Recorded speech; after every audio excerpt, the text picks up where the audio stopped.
भाजपा शहरी मंडल अध्यक्ष शैलेंद्र गुप्ता ने 1 फरवरी को संत रविदास जयंती के अवसर पर प्रस्तुत किए गए केंद्रीय बजट की सराहना करते हुए इसे विकसित भारत 2047 के लक्ष्य को हासिल करने की दिशा में एक महत्वपूर्ण कदम बताया है।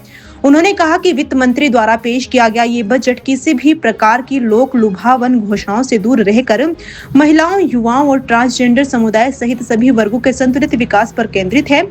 शैलेंद्र गुप्ता ने बजट और हिमाचल प्रदेश की आर्थिक स्थिति पर विस्तार से चर्चा करते हुए कहा कि केंद्र सरकार ने हिमाचल में पर्यटन को बढ़ावा देने के लिए एक बड़ा रोड मैप तैयार किया है, जिसके तहत प्रशिक्षित टूरिस्ट गाइड्स तैयार किए जाएंगे।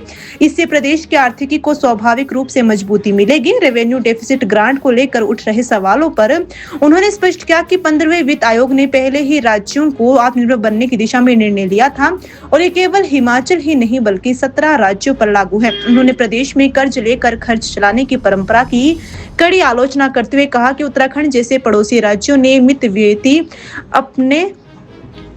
उन्होंने प्रदेश में कर्ज लेकर खर्च चलाने की परंपरा की कड़ी आलोचना करते हुए कहा कि उत्तराखंड जैसे पड़ोसी राज्यों ने मितव्ययिता अपनाकर घाटा कम किया, जबकि हिमाचल का डेफिसिट 5.3 के करीब पहुंच गया है। प्रदेश सरकार पर निशाना साधते हुए शैलेंद्र गुप्ता ने कहा कि वर्तमान सरकार ने वित्तीय घाटा कम करने के बजाय सीपीएस बनाकर और अपने करीबी लोगों को कैबिनेट रैंक देकर छोटे प्रदेश पर अनावश्यक बोझ डाला है। उन्होंने बताया कि इस बजट में डिविजिबल पूल के तहत हिमाचल के हिस्से में बढ़ोतरी हुई है, जिससे प्रदेश को करीब 2,388 करोड़ रुपए का सीधा लाभ मिलेगा।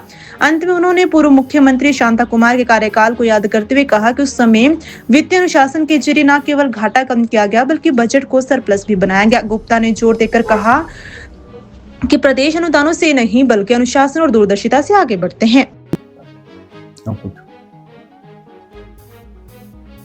1 फरवरी संत रविदास जयंती के उपलक्ष्य पे जो रविवार वाले दिन वित्त मंत्री जी ने जो बजट पेश किया है, वो बजट जो है उसको विकसित भारत 2047 के अंदर एक महत्वपूर्ण योगदान के तौर पे देखा जा रहा है।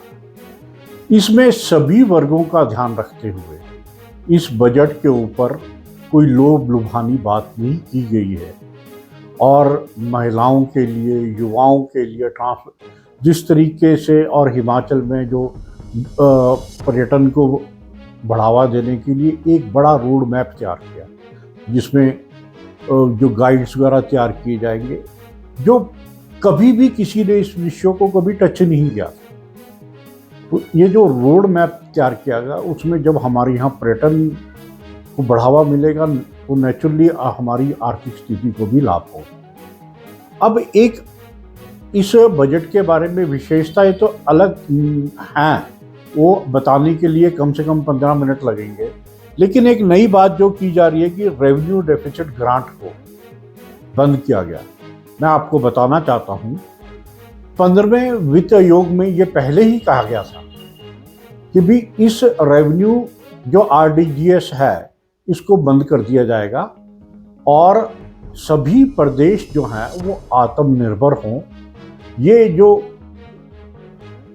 कर्जा लेकर घी पीने की जो परंपरा विशेषकर जो हिमाचल प्रदेश में चली हुई है, उसको समाप्त करने के लिए 15वें वित्त आयोग ने ये पहले ही कह दिया।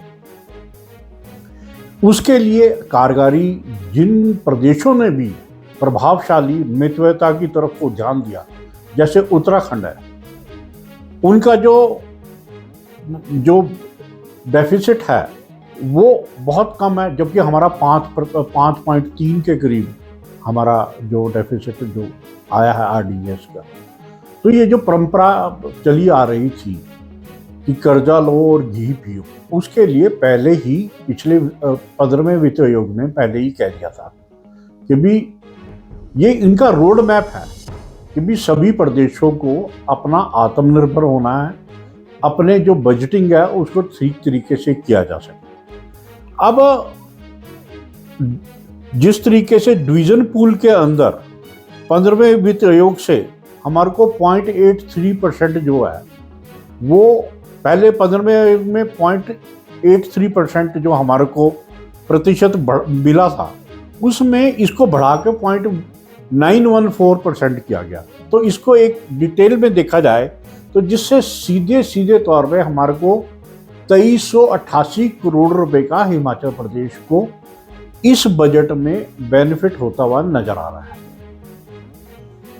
आपने देखिए सीपीएस बनाए, सारा जो बजट जो जितना भी खर्चा है वो आपने मितव्ययता की तरफ को ना ध्यान में रखते हुए आपने बड़े बड़े प्रदेशों की रीस की, जबकि दुहाई आप छोटे छोटे प्रदेशों की देते हैं कि हम सबसे छोटा प्रदेश है।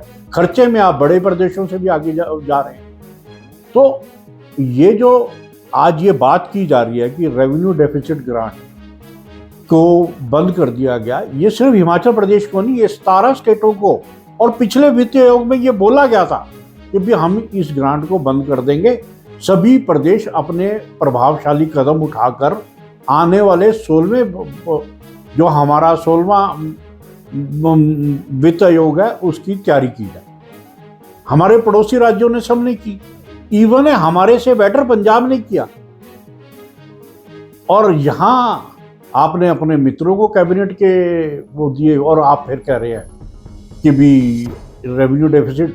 भी रेवेन्यू डेफिसिट आपने कम करने के लिए एक भी उपाय नहीं किया और बात कर रहे हैं कि जब हम 2027 में प्रदेश को आत्मनिर्भर करेंगे, उधर से आप डिमांड कर रहे हैं कि जी जो हमारा वो रेवेन्यू डेफिसिट ग्रांट है उसको इशू किया जाए।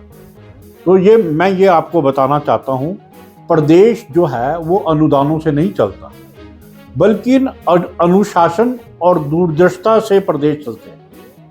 तो हिमाचल प्रदेश को ये समझना होगा कि भी आने वाले समय के अंदर मितव्ययता की हिमाचल प्रदेश में जब जब शांता कुमार जी मुख्यमंत्री रहे, उन्होंने हमेशा इस डेफिसिट को कम किया, उल्टा सरप्लस किया। एक टेन्योर में तो सरप्लस किया।